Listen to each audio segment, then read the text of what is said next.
Most worship keyboard players don't struggle because they lack talent. They struggle because no one ever taught them rhythm the right way. So they blame their hands, they blame their timings, they even blame themselves. But the problem isn't you.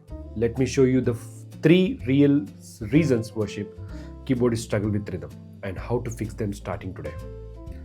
Right hand doing everything. This is how most worship players try to create rhythm.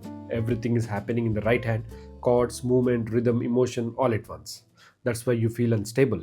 Rhythm is not something you add on top, rhythm is something you assign. When the left hand owns the pulse, the right hand is finally free to worship.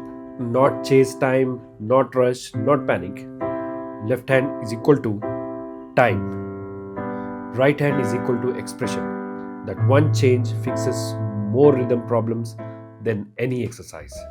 Most players don't actually feel the beat, they are only reacting to sound. That's why rhythm disappears the moment the band changes or click track stops. If your body doesn't feel the beat, your hands never will. Worship rhythm starts before the keyboard. It starts in your pulse. Your breathing, it starts in your pulse.